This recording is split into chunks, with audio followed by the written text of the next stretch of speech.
Hello students, welcome to the Pusa online classes. मैं हूं आकृति सुयाल और आज हम बात करेंगे some basic concepts of chemistry के बारे में। अब केमिस्ट्री होता क्या है? अगर मैं बात करूं व्हाट इज केमिस्ट्री, तो केमिस्ट्री में हम बात करते हैं सिर्फ 3 चीज़ों के बारे में जो कि हर बच्चे को पता होना चाहिए।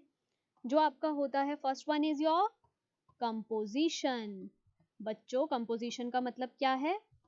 अगर मैं बात करूं बुक की, बुक किस किस चीजों से मिलकर बनती है? पेपर, इंक और किसी चीज की जरूरत होगी बुक बनाने में? नहीं। तो पेपर और इंक से मिलकर हमारी बनती है बुक, तो वो क्या हो गई उसकी composition. Now second is your properties. अगर हम बात करें पर प्रॉपर्टीज की, प्रॉपर्टीज में क्या क्या चीजें आएंगी? फिजिकल प्रॉपर्टीज और केमिकल प्रॉपर्टीज। फिजिकल प्रॉपर्टीज का मतलब होता है जो कि हम देखकर बता सकते हैं कि उसका अपीयरेंस कैसा है, वो क्या क्या चीजें शो कर रही है। और केमिकल प्रॉपर्टीज, सपोज मैं बुक को पानी में मिला दूं तो उसका रिजल्ट क्या बनेगा? वो क्या हो गई उसकी chemical properties. Now third one is your interaction. Interaction का मतलब क्या होता है बच्चों? जैसे कि सब लोग 9th और 10th से पढ़ते हुए आ रहे हैं, एसिड प्लस बेस क्या बनाता है? Salt plus water. तो यहाँ पर जो रिएक्शन हो रही है, इस रिएक्शन को बोलते हैं हम दो चीजों का आपस में इंटरैक्ट करना और उसका प्रोडक्ट क्या बनेगा, ये होता है इंटरैक्शन। अब हम बात करेंगे, अभी मैंने बोला कि केमिस्ट्री का मतलब क्या है? कंपोजिशन, प्रॉपर्टीज और इंटरैक्शन ऑफ मैटर। नाउ हम बात करेंगे कि मैटर है क्या।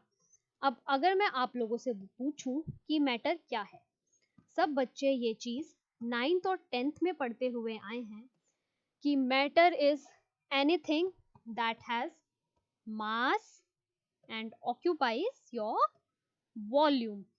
इसका मतलब क्या होता है? मास का मतलब है आपका कोई भी ऐसी चीज जिसका कुछ ना कुछ वेट होगा, मास होगा।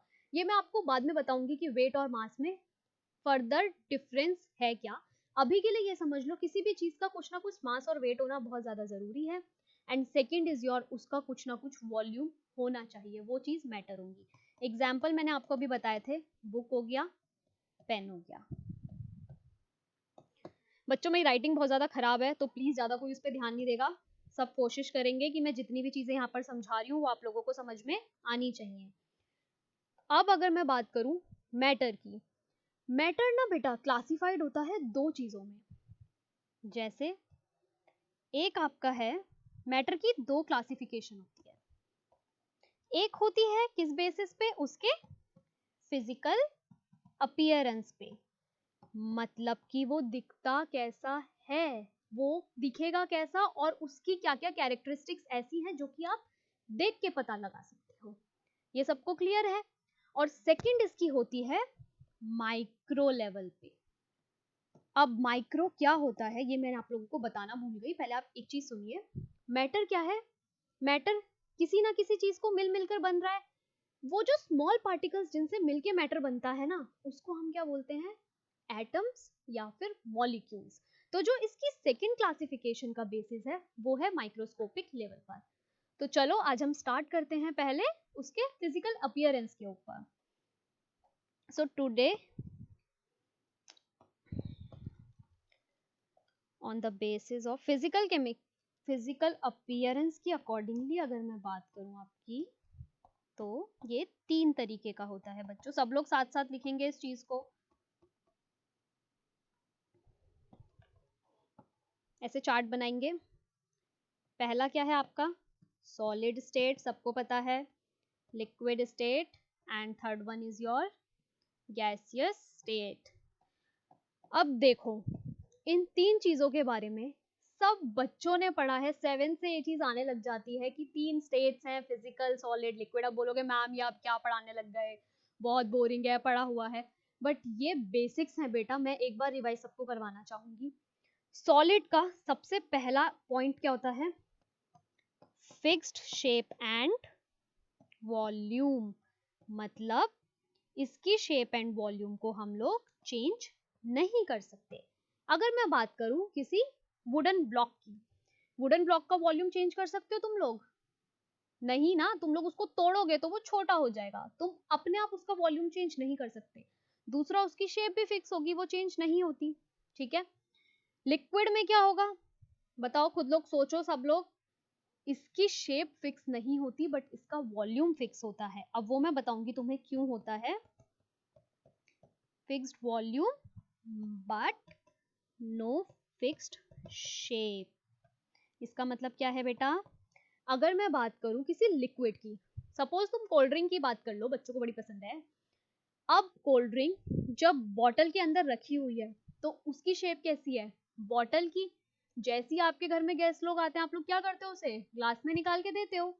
जैसी आपने उसको ग्लास में निकाला, उसकी शेप तो ग्लास की हो गई ना। तो समझ में आई है सबको कि उसकी शेप तो फिक्स्ड नहीं है बट उसका वॉल्यूम फिक्स है। And third one is gas की, neither fixed shape nor fixed volume. इसकी ना तो शेप फिक्स्ड होती है ना ही वॉल्यूम फिक्स होता है। अब ये मैं आपको बताऊंगी क्यों। अगर हम बात करें, सपोज एक बड़ा सिलेंडर है, एक छोटा सिलेंडर है, इसमें कुछ गैस के पार्टिकल्स हैं, इसमें कुछ गैस के पार्टिकल्स हैं। अगर मैं प्रेशर ज्यादा अप्लाई कर दूं तो वो छोटे कंटेनर में भी फिक्स हो सकते हैं, ये चीज सबको पता है। गैस बहुत ज्यादा दब जाती है, तो इसी वजह से जो गैस है, अगर सपोज इस कमरे में मैंने यहाँ पर परफ्यूम छिड़का है, ये परफ्यूम वहीं तक तो नहीं रहेगा ना, धीरे धीरे करके पूरे कमरे में डिस्पर्स्ड होगा। अगर वो रूम साइज का है, अगर वो हॉल साइज का है, तो वो हॉल में डिस्पर्स्ड होगा, ठीक है। तो इसीलिए इसकी ना तो फिक्स्ड वॉल्यूम होती है और ना ही फिक्स्ड शेप होता है। अब इसका अगर हम सेकेंड बात करें, तो सॉलिड के जो पार्टिकल्स होते हैं वो टाइटली पैक्ड होते हैं बच्चों, ये सबको पता होना चाहिए। टाइटली पैक्ड का मतलब क्या है, मैं ना आपका यहाँ पे एक वो बना रही हूँ, मेरे पास जगह नहीं बची ज्यादा बच्चों। ये है जैसे, ठीक है, ये सपोज एक सॉलिड का पार्टिकल है, इसके मॉलिक्यूल्स कैसे हैं, ऐसे। अब मुझे ये बताओ, इनके बीच में कोई भी जगह होगी नहीं, इनके बीच में इनकी जो फोर्सेस होती हैं वो इतनी टाइटली होती हैं कि हम इनको हिला ही नहीं सकते, इसलिए इसके पार्टिकल्स क्या होते हैं, टाइटली पैक्ड होते हैं। अगर यही चीज मैं लिक्विड की बात करूं तो सबको पता है लिक्विड के पार्टिकल्स क्लोजली पैक्ड होते हैं, तभी तो वो लिक्विड है। अगर उसके पार्टिकल्स टाइटली पैक्ड हो जाएंगे तो वो क्या बन जाएगा, सॉलिड, आइस क्यूब बन जाएगी, ठीक है। तो इसके जो पार्टिकल हैं वो लूजली पैक्ड होते हैं। और अगर मैं बात करूं यही चीज गैसियस के केस में, तो गैस के पार्टिकल्स तो बहुत ज्यादा दूर होते हैं, ठीक है। Particles are not closely packed या लूजली पैक्ड, ठीक है, सेम चीज हम लोग यूज कर सकते हैं। सब लोगों ने ये 2 पॉइंट लिख लिए हैं, मैं इनको रब करके थर्ड पॉइंट पे मूव कर रही हूँ।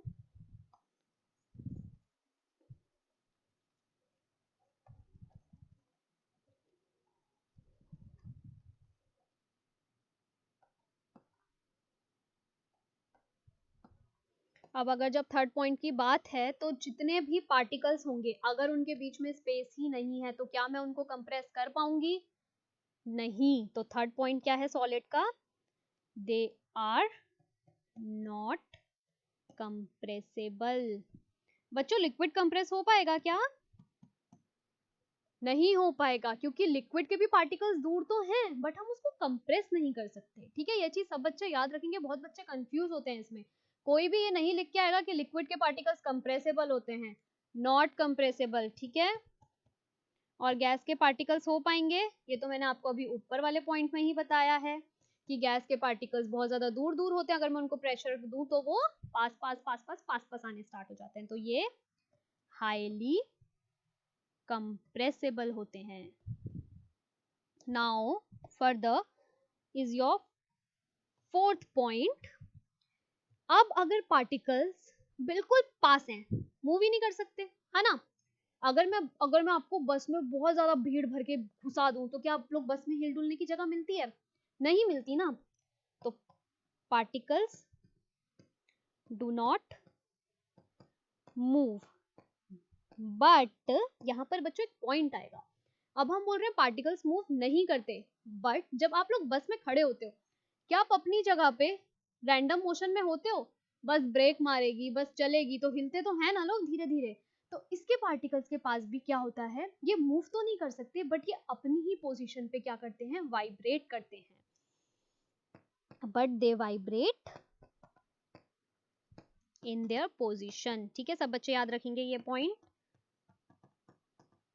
नाउ अब अगर मैं लिक्विड की बात करूं तो पार्टिकल्स मूव कर पाएंगे, कैन मूव, ठीक है। और इसके गैशियस में हाईली मूवेबल, हाईली मूवेबल क्यों? क्योंकि बहुत ज्यादा स्पेस है उनके बीच में। अब इसका बस लास्ट पार्ट बचा है, फिफ्थ पॉइंट। सॉलिड के पार्टिकल्स कैसे होंगे? रिजिड होंगे या लूज होंगे? सबको पता है रिजिड एंड हार्ड, ठीक है, क्योंकि स्पेस नहीं है। नाउ लिक्विड के पार्टिकल्स कैसे होंगे? इनमें फ्लूइडिटी होती है। फ्लूइडिटी की अगर हम बात करें तो लिक्विड क्या करते हैं? एक जगह से दूसरी जगह फ्लो करते हुए चले जाते हैं। फ्लो कैसे करते हैं? हाई टू लो लेवल, ठीक है, जैसे भी। तो ये क्या होते हैं आपके? फ्लूइडिटी होगी इनमें। और लास्ट वन इज गैस, तो बहुत ज्यादा फ्लूइडिटी होती है बेटा, हाईली फ्लूइडिटी। अब देखो, इसके मैंने सबको 5 पॉइंट्स बता दिए। अब इन 5 पॉइंट्स में मैं एक एग्जांपल देके इसको बस खत्म कर रही हूँ यहाँ पे। एग्जाम्पल लो आप वाटर का। वाटर की स्टेट क्या है? सब बच्चों को पता है, लिक्विड। अगर मैं लिक्विड को फ्रीजर में रख दूं, वो क्या बन जाता है? सॉलिड। सॉलिड स्टेट के पार्टिकल्स टाइटली पैक्ड हैं, उसको लिक्विड में कन्वर्ट करा तो वो क्या हो गए? लूजली पैक्ड, पानी बन गया। और अगर मैं उसको बॉईल कर दूं तो वो वेपर स्टेट में चले जाते हैं, मतलब गैशियस स्टेट में। तो यहाँ पर इसके हमारे मैटर के तीनों स्टेट्स हमने अच्छे से पढ़ ली है, सॉलिड स्टेट, लिक्विड स्टेट और गैशियस स्टेट। कोई भी बच्चा इन तीनों स्टेट्स को नहीं भूलेगा, अब सबके दिमाग में अच्छे से समझ में आ जानी चाहिए। जिसको भी जो भी प्रॉब्लम हो वो मुझसे अपनी प्रॉब्लम्स बताए, मैं आपकी प्रॉब्लम शेयर करूंगी। अब अगर हम बात करते हैं, ये तो था बेटा on the basis of physical appearance. अब मैंने दूसरी बात करी थी किसके बारे में? On the basis of microscopic level. ये आपका बहुत ज्यादा इंपॉर्टेंट है क्योंकि बहुत बच्चों को इसमें बहुत ज्यादा डाउट होता है, ठीक है। हम स्टार्ट करते हैं। Microscopic level. अब फिजिकल अपीयरेंस के अकॉर्डिंगली तो हमारा 3 टाइप का था।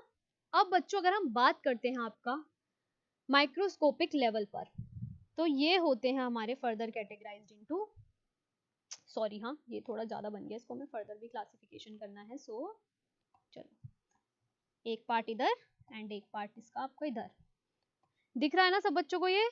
ठीक है। पहला क्या होता है आपका? Pure substances. एंड दूसरा होता है आपका classification is your mixtures.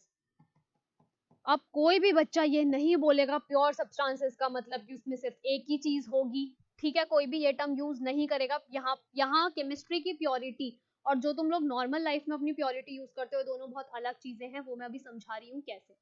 Pure substances आपके फर्दर 2 पार्ट में डिवाइडेड होते हैं बच्चों। एक क्या होगा आपका? कौन बताएगा मुझे?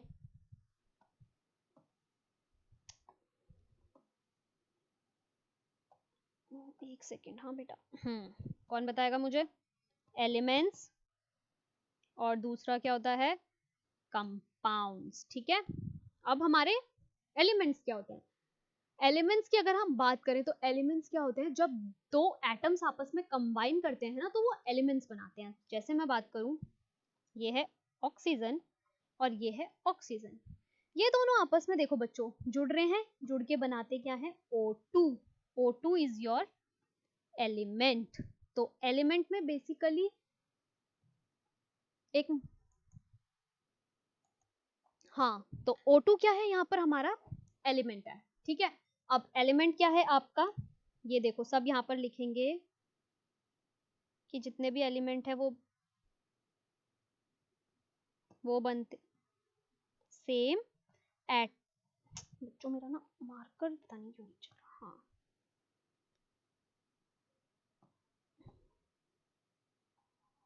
सेम एटम से मिलकर बनते हैं, ठीक है। जैसे इसके एग्जांपल्स मैं फर्दर आपको लिखवा देती हूँ यहाँ पर। N2, हाँ बच्चों, तो हम बात कर रहे हैं ऑक्सीजन की। ऑक्सीजन का एक एटम ऑक्सीजन के दूसरे एटम के साथ कंबाइन होकर क्या बनाता है? Element, that is your O2। तो एलिमेंट आपके वो मेटल्स या नॉन मेटल्स होंगे, या फिर जो भी बोलो आप, मेटलॉइड्स होंगे जो सेम टाइप के एटम से मिलकर बने होंगे, ठीक है, कोई भी कंफ्यूज नहीं होगा। मैं इसके कुछ एग्जांपल्स लिखवा रही हूँ आपको, जैसे N2, N2 में क्या होता है, नाइट्रोजन, नाइट्रोजन, ठीक है, एक ऐसी सल्फर 8 बार आपस में ही अटैच्ड होकर रहता है, तो वो S8 क्या हो गया, उसका एलिमेंट हो गया। अब अगर बच्चों हम बात करें कंपाउंड्स की, सिंपल, ये तो आधे से ज्यादा बच्चों को पता चल गया होगा एलिमेंट्स पढ़ के कि कंपाउंड्स क्या होंगे, जो more than one type of atom से मिलकर बने होंगे, ठीक है। तो इसमें मैं यहाँ पे लिख देती हूँ more than one type of atom made up of, ठीक है, ये सब याद रखेंगे। इसके एग्जांपल्स कौन कौन देना चाहेगा? H2S गैस होती है हमारी, H2S दो अलग अलग हैं, साथ में मिलकर क्या बना रहे हैं, कंपाउंड्स बना रहे हैं। दूसरा आपका एक होता है ग्लूकोज, ग्लूकोज का फॉर्मूला क्या है, C6H12O6, ये भी क्या है आपका कंपाउंड्स है। किसी भी बच्चे को स्क्रीनशॉट लेना हो यहाँ पे ले लें, मैं इसको रब करने वाली हूँ और अब हम बात करेंगे मिक्सचर्स के बारे में। ओके बच्चों, डन, ठीक है। अब हम यहाँ पर बात करते हैं मिक्सचर्स के बारे में। अब बच्चों मिक्सचर्स क्या होते हैं, सब जानते हैं, जब हम दो चीजों को एक साथ मिक्स करते हैं वो क्या होते हैं, हमारे मिक्सचर्स। मिक्सचर्स भी फर्दर कैटेगराइज्ड है बेटा दो टाइप में, पहला होता है होमोजीनियस मिक्सचर्स एंड दूसरे आपके होते हैं हेट्रोजीनियस मिक्सचर्स। अब अगर मैं बात करूं होमोजीनियस मिक्सचर्स की, तो देखो बेटा मिक्सचर्स क्या होते हैं, सपोज मैं सिंपल सा एक एग्जांपल देना चाहूंगी आपको, शुगर सोल्यूशन की बात ले लें अगर हम, क्या करते हैं हम उसमें, पानी, ये है आपका एक ग्लास, कौन से कलर का बनाऊं बच्चों, चलो ये रहा, ये आपका ग्लास, इसमें डाल दिया मैंने पानी और थोड़ी सी क्या डाल दी नीचे, चीनी, ये हो गया your water, that is your sugar. अब देखो बच्चों, जब भी तुम सब लोग पानी और चीनी को एक साथ मिलाते हो, तो क्या ऐसा होता है कि कुछ पानी में तुम्हें लगे ज्यादा चीनी है और तुम कुछ पानी में सोचो कि कम चीनी है, ऐसा कभी नहीं होता। अगर आपकी चीनी पूरी तरीके से आपने मिलाई है मिक्सचर में, तो वो क्या होता है, कंप्लीटली डिसॉल्व्ड होती है। अगर वो कंप्लीटली डिसॉल्व्ड स्टेट में है, तो वो आपके लिक्विड सोल्यूशन में एक यूनिफॉर्म स्टेट में होगी, चाहे आप ऊपर का सिप लो चाहे आप नीचे का सिप लो, आपको सेम टेस्ट आएगा। तो होमोजीनियस मिक्सचर का क्या हो रहा है, हम दो चीजों को मिक्स कर रहे हैं। पहले तो एक चीज सब लोग याद रखेंगे, मिक्सचर्स में दो चीजें तो मिक्स हो रही हैं, बट अब यहाँ पर एक बहुत ज्यादा जरूरी पॉइंट है। अब आपने एक बार शुगर सोल्यूशन बना लिया, तो मुझे एक चीज बताओ बच्चों, क्या तुम उस शुगर सोल्यूशन से शुगर और चीनी को वापस से हटा सकते हो, सेपरेट कर सकते हो? नहीं ना। तो ये सब बच्चे याद रखेंगे कि होमोजीनियस मिक्सचर्स में सेपरेट नहीं कर सकते हम किसी भी मेथड से, ठीक है। तो यहाँ पर एक पॉइंट लिख लो, कैन नॉट, ये कलर दिख रहा है, रुको मैं दूसरा यूज करती हूँ, can not separated by physical separation, ठीक है, कोई भी मेथड से हम इसको फिजिकल सेपरेशन नहीं कर सकते। इसके मैं दो बेसिक एग्जांपल बता रही हूँ, एक तो अभी शुगर सोल्यूशन, सॉल्ट सोल्यूशन सबको पता है, एक अगर मैं बात करूँ इंक सोल्यूशन की, अगर एक बार पानी में इंक मिल जाए तो आप इंक को भी बिल्कुल अलग नहीं कर सकते, और इंक भी आपका एक यूनिफॉर्म मैटर में डिस्ट्रीब्यूटेड होता है, ठीक है। अब मैं बात करती हूँ हेट्रोजीनियस मिक्सचर की। हेट्रोजीनियस मिक्सचर में भी हम दो चीजों को मिक्स कर रहे हैं, बट यहाँ पर हम क्या कर सकते हैं, उनको फिजिकल सेपरेशन से अलग अलग कर सकते हैं। कैसे वो भी मैं बताऊंगी, पहले ये चीज सब लिख लें, can be separated by physical separation. अब इसका जो है फेमस, सब बच्चों को पता है सैंड सोल्यूशन एक चीज होती है। अब मुझे ये बताओ, क्या सैंड को अगर मैं कभी पानी में डाल दूं, यहाँ पर सोल्यूशन का मतलब पानी है, हाँ सब बच्चे ये चीज ध्यान रखेंगे, हम पानी में ही मिला रहे हैं किसी भी चीज को। अगर मैं बात करूं सैंड सोल्यूशन की, तो क्या तुम लोग, सबको पता है सैंड क्या पानी में डिसॉल्व होती है, कभी भी नहीं होती। अगर आपने पानी में सैंड को मिलाया और उसको आप 5 मिनट के लिए रख दो, तो 5 मिनट के बाद आपका क्या होता है, जो सैंड है वो नीचे जमा हो जाती है और ऊपर सारा पानी आ जाता है। तो हम क्या कर सकते हैं, अगर हम उसको फिल्टर कर दें तो हम सैंड और पानी को अलग अलग कर सकते हैं, इसीलिए वो क्या है आपका हेट्रोजीनियस मिक्सचर्स। एक और आपका एग्जाम्पल है कैल्शियम कार्बोनेट इन वाटर। ये बच्चों मैं बताना चाहूंगी उन बच्चों को जो कि देहरादून साइड के हैं, उन लोगों ने ये बहुत ज्यादा देखा होगा, देहरादून के पानी में बहुत ज्यादा कैल्शियम है। अगर सपोज आप रात को पानी भर के रखते हो ना, तो आपको सुबह अपनी पूरी बाल्टी में साइड से एक व्हाइट व्हाइट कलर चीज पूरी जमा हुई मिलेगी। तो वो जमा क्या होता है, वो कैल्शियम कार्बोनेट के रूप में जमा होता है। ठीक है, तो कैल्शियम कार्बोनेट को भी हम सेपरेट कर सकते हैं फिल्टर से, अगर हम सेपरेशन करना चाहें तो। ये दो आपके हो गए होमोजीनियस मिक्सचर और हेट्रोजीनियस मिक्सचर। अभी तक हमने क्या बात करी, मैटर क्या है, मैटर की दो क्लासिफिकेशन करी है, पहला physical appearance, second one is your microscopic level. Physical appearance में 3 स्टेट थी, सॉलिड, लिक्विड, गैस। तीनों को मैंने डिटेल समझाया है। एग्जाम्पल किसका दिया था, वाटर का, सॉलिड में आइस, गैस में वेपर्स। माइक्रोस्कोपिक लेवल पे हमने फर्दर डिवाइड करा है प्योर सब्सटेंसेस और दूसरा क्या है, मिक्सचर्स। कोई कंफ्यूज नहीं होगा, प्योर सब्सटेंसेस में मैंने पहले भी कहा था केमिस्ट्री का प्योर सब्सटेंसेस और आपका डेली लाइफ का प्योर, दोनों चीजें अलग हैं। प्योर सब्सटेंसेस फर्दर कैटेगराइज्ड हैं 2 टाइप में, कौन कौन से, elements, compounds. Element same type of atom से बनते हैं, compounds different types of atom से बनते हैं, एग्जांपल्स भी बताए। मिक्सचर्स फर्दर क्लासिफाइड है होमोजीनियस एंड हेट्रोजीनियस। यहाँ तक हमारी बात हुई है मैटर के बारे में। अब बच्चों इसके आगे की क्लास हम नेक्स्ट टाइम करेंगे।